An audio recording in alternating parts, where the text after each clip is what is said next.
I'm here with Silva Neves, who's going to be teaching a class on working with sexual grief with LGBTQ clients. Such an important topic. Tell us about this class. I'm very passionate about this class because it's a topic that is really, really quite common in the LGBTQ people. But for some reason, we don't talk about this very well because talking about grief is confronting. Because talking about grief is talking about loss, and loss, all of us have an experience of loss in some ways or another. And so, because it's so confronting, it's best to sometimes brush it underneath the carpet, and we feel more comfortable talking about anxiety, about depression, all these things, but not so much grief. And the thing with grief is that there isn't really a proper treatment because it's a human process. It's a normal human process, right? So it's not something that I don't like to call it treatment of grief, and I don't like the language of getting through grief. But it's more about how to be with the client in their grief, how to really talk about this in a open way, really. And that's really, really important because so many of the LGBTQ community populations will have a lot of grief.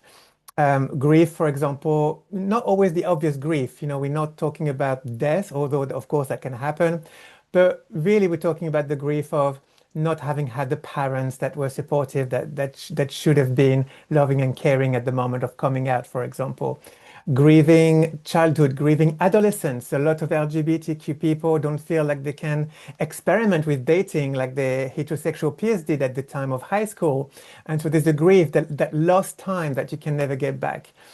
And of course, the other grief that's more kind of that's more associated with grief, which would be, of course, death, illness, and these kind of things.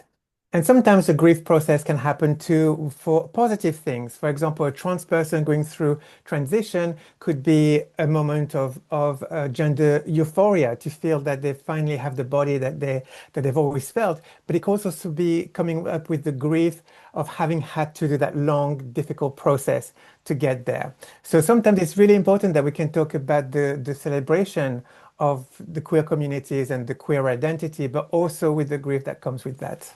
Yeah, grief is so much more complicated than we think. And I like that how important the language is working with, as opposed to through. I like that. So we're going to learn a lot in this class. Anything else you want to add?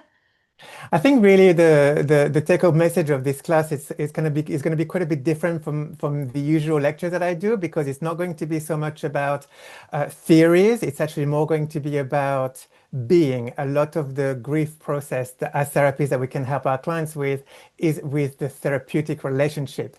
So it's going to be a very relational lecture. Well, I'm looking forward to it. Thank you.